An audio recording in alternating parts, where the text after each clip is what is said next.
दिनै बर' कसारि अनसाय गाहाय खुंथाय बेनि मावख'आव जोंनि धेमाजि जिल्लानि सिङाव थानाय गासै बर'नि माहारि आफादफोर जेरैहाय दुलाराय बर' फरायसा आफाद, खौसेथि बर' सुबुं आफाद, बर' थुनलाइ आफाद, दुलाराय बर' आइजो अनसाय आफाद, बारग' बिएलटि अनसाय आफाद, बर'नि माहारि आफादफोर ज' जादों।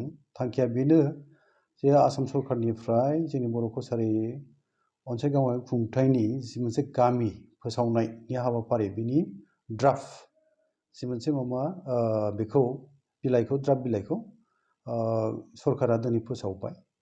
दा बे फोसावनायनि गेजेरजों जोंहा माखासे खामानि मावनो गोनां जानानै फैनाय बेनि सायाव जों रायलायदों। दा जायखि जाया आङो गिबि आसाम गभर्नमेन्टखौ बेनि थाखाय साबायखर बावग्रोनो लुबैगोन बाथ्राखौ बेखेवना बुंनायनि सिगां।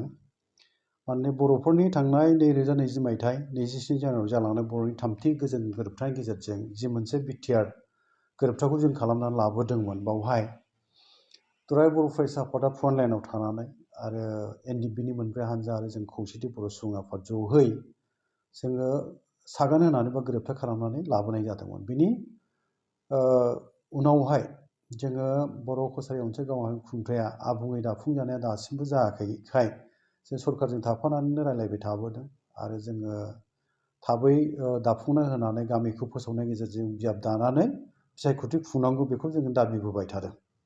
दा दिनैहाय गोजोनथाव बाथ्रा बेनो जे जोंनि गामिनि जि मोनसे गामि फोसावनाय सोरखारा बेनि ड्राफ्ट जि मोनसे बिलाइ बेखौ दिनै फोसावनायखाय जोङो गोजोननाय मोनदों आरो जोङो बिनि थाखाय आसामनि गिबि मन्थ्रि मानगोनां डक्टर हिमन्त बिश्व शर्मा सारखौ जोङो साबायखर बावथारनांगोन। आरो लोगोसे जोंनि आसाम एसेमब्लिनि बुंथिगिरि बिश्व दैमारि मानगोनां बिथांखौबो जोङो साबायखर बावनांगोन आरो जोंनि WPT आरो बिसि बे बिफाननि मन्थ्रि डक्टर अनार्स पेगु बिथांखौबो जोङो साबायखर बावथारनांगोन। आरो बिथांमोननो आंनिफ्राय बर' कसारि अनसाय गाहाय खुंथायनिफ्राय जानानै आङो बिथांमोननिसिम खर'लायै आंनि सिबिनाय मान बावनाय मोजां मोननायखौ जासिहरबाय। दा बे समाव दिनै जों जाय थांखिखौ लानानै जिरायदों दुलाराय बर' फरायसा आफाद, एनडिएफबिनि मोनब्रै हानजा आरो खौसेथि बर' सुबुं आफाद बिथांमोननिसिमबो गाहाम हामलायनायखौ आङो बावनांगोन आरो साबायखर बावनांगोन। बेनि गेजेरजों जिहेतु दिनै जाफुंफैबायखौनो बुंनांगोन जोङो, बे मोनसे आगानसे आवगायनाय। आरो आं बेखौ बुंनो लुबैनाया नैबे दिनैहाय जाय गामिनि ड्राफ्ट बिलाइ बेखौ सरकारा फोसावदों, बावहाय बेखौनो जोंहा मावनांगौ दङ। दिनैनिफ्राय जोंनो बारा सम होआखै, 12 अक्ट'सिम 12 अक्ट' नैबे दिनैहायथ' माबा जाहैबाय 4 अक्ट' जाहैबाय मे दाननि 12 अक्ट'सिम जोंनो सम होदों। बे समनि गेजेराव बबेबा गामि न'खर थालांबायदों नामा बेखौ जों नायनांगौ थाबाय। आरो जुदि गामि बा न'खरफ्रा थालांदोंबा बहाबा बा बबेबा गामिया बा न'खरा बेखौ जोङो रोखा खालामनांगौ बे समनि गेजेराव। दा बिनि थाखाय जों दिनै जोंनि धेमाजि जिल्लानि सिङाव थानाय जेसेबां बर'नि माहारियारि आफादफोर दङ बे आफादफ्रा ज' जानानै बेखौनो रायलायदों जे जोंनि सोरखारनि गथायना होनाय गामिफोरनि बा न'खरफोर गामिनि सिङाव न'खर थायो बोरैबा थालांबायदों नामा बेखौ नायफामनो थाखाय जिल्ला बावहाय रायलायबाय। जिल्ला आरो दखराफ्रा दिनैहाय रायलायनायनि गेजेरजों मोनसे थांखियाव फैदों बे जेंनाखौ बे हाबाफारिखौ मोजाङै मावनो थाखाय मोनसे फिसा मोनसे ओरैनो कमिटि होनगोन बेखौ इंराजियाव, मोनसे फिसा आफाद दाफामनानै लायो। बे बर' माहारि आफादफोरनि गेजेरनिफ्राय प्रेसिडेन्ट सेक्रेटारिखौ लानानै मोनसे साब कमिटि बायदि दानाय जादों बे जेंनाफोरखौ नायफामनो थाखाय।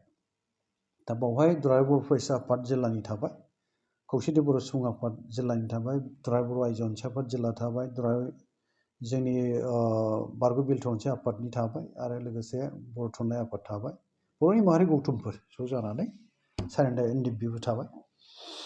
दा बे जेंनाखौ नायफामनो थाखाय दिनै बेखौ दानाय जादों। बियाबथ' नंथ'आ, बेयो बियाब दानाया दा जाया। गामिखौसो फोसावगोन सरकारा, गामिखौ फोसावखांनायनि उनावसो बियाब दानाय जागोन।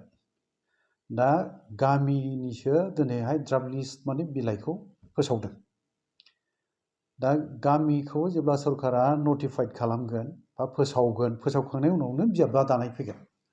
आरो बिजाब दाखांनायनि उनावसो बिसायख'थिनि बाथ्रा जों बुंहैनो हागोन। दा ओंखायनो एसे सम लाबावगोन आरो फारि फारि जालांगोन बे स्टेप बाय स्टेप खामानिया। मोनसे नङा मोनसे बेखौ मावफुंलांगोन। गभर्नमेन्टखौ जोङो नारसिनबाय थाबोदों आरो गभर्नमेन्टआबो बेखौ सिनसियारलि मोनसे मावनो लानायखौ जों नुनो मोनदों। बेनि थाखाय जों गोजोननाय मोनदों। खुलुमनायखौ जासिबाय।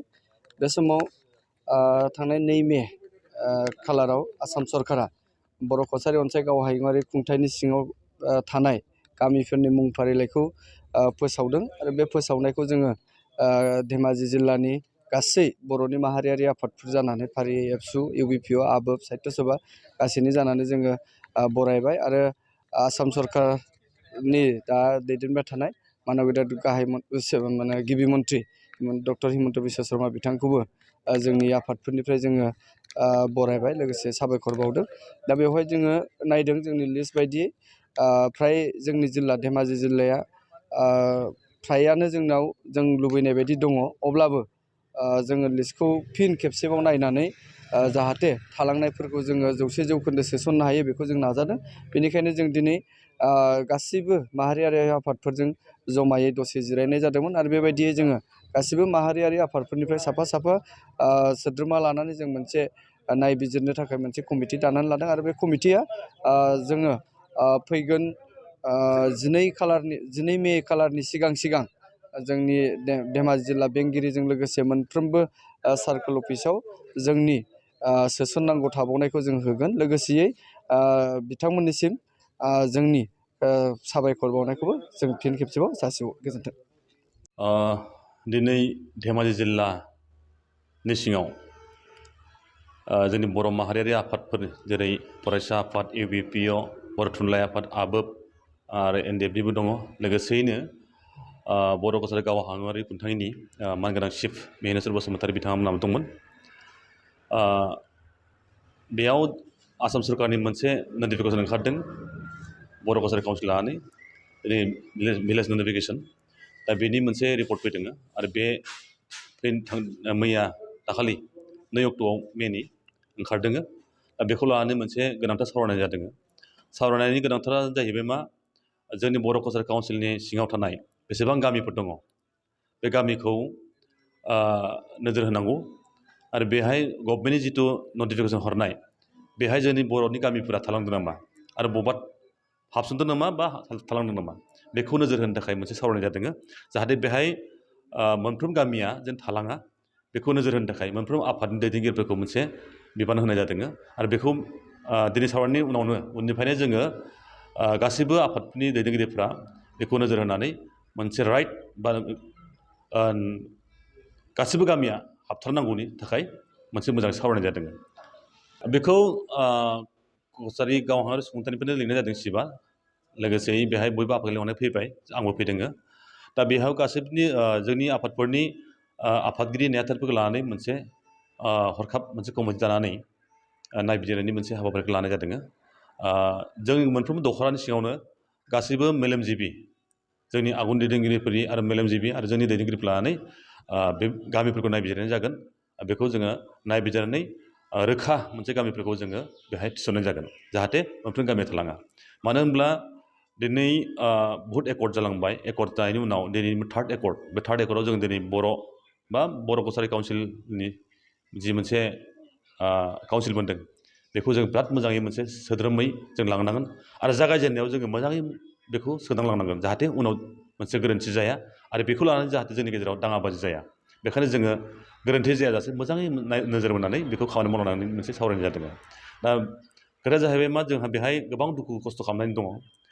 जोंनि गोबां दैदेनगिरिफोरा गोबां दैदेननानै गोबां जिउ खहा जालांबाय, गोबां दैदेनगिरिफ्रा गोबां खस्थ' मोननांबाय। बेखायनो जोंनि बाहेरायावबो, बिटिआरनि बाहेरायावबो बर' कसारि काउन्सिलनि सिङाव जेसेबां बर'फोर दङ बेखौ समानै जौगाहोनो थाखाय रांखान्थि, राजखान्थि, सोलोंथाइ खान्थि गासैबो खान्थिखौ लानानै जोङो बोरै मोजां जौगानो हायो बेखौ नोजोर होनानै जोंनि दैदेनगिरिफोरा आरो बे हालामनि मेलेमजिबिफोरा गासैबो गोसो होनांगोन जाहाथे जोंनि इयुन जोलैफ्रा मोजां जागोन आरो बर' हारि हिसाबै जों बाहेरायाव गोग्गोम मोनसे हारि हिसाबै जोङो गसंथानो हायो आरो बेखौ लानानै जोङो मोजां मोनसे थांखिजों आवगायलांनो हायो। बेखौ नोजोर बोनानै जोङो बे बर' कालसार काउन्सिलनि जिथु थांखि मावनांगौ बेखौ जों खौसेयैनो मोजाङै मावलायनांगौनि थाखाय जोङो खावलायदों आरो जोङो खौसेयै थांनांगोन आरो बेनि थाखाय आं बे मोनसे खोथा बुंगोन जाहाथे बेहाय सोरखौबा नाथ्रोदलायनानै सोरखौबा सोनख्रायलायनानै सोरखौबा दोनथ'नानै सोरखौबा गालांनानै मावनायनि नङा जों गासैखौ समानै लांनानै खामानि मावनांगोन अब्ला जोंनि साननाय हनाय गासैबो खौसे जागोन अब्ला जेब्ला खौसे जागोन जों अब्ला मोजां जौगानायनि खामानिखौ जों मावलांनो हागोन आरो बे समाव बेखायनो जोङो आसाम सरकारखौ बाख्नायनांगोन दानि CM आसामनि हेमन्त बिश्व शर्मा बिथांखौबो जों बाख्नायनांगोन लोगोसेयैनो दानि आसामनि बुंथिगिरि बिस्वजित दैमारि बिथांखौ बाख्नायनांगोन जोङो लोगोसेयैनो BTRनि चिफ प्रमद बर' बिथांखौबो आरो बेसेबां सागानगिरिफोर दङ आरो बेहाय जोंनि दुलाराय बर' फरायसा आफाद दिपेन बर' बिथांमोनखौबो जों बाख्नायनांगोन लोगोसेयैनो UBPनि गासैबो बाख्नायनांगोन जाय बिथांमोना बेखौ मावनायाव मोजाङै गोसो होनानै खामानि मावदों बा बिहोमा होदों बिथांमोनखौ जोङो गोसो गोरबोनि धेमाजि जिल्लानिफ्राय जोङो बाख्नायहरदों जाहाथे फैबाय थानाय समावबो जोंनि बेसेबां दफाफोर दङ बे दफाफोरखौ मोनसे मोनसे मोजाङै मावलांनो हायो बेखौ जोङो मिजिंथिदों बेखायनो फिन आसाम सरकारनिसिम जोंनिफ्राय गोजोननाय आरो साबायखर जासिहरफिनबाय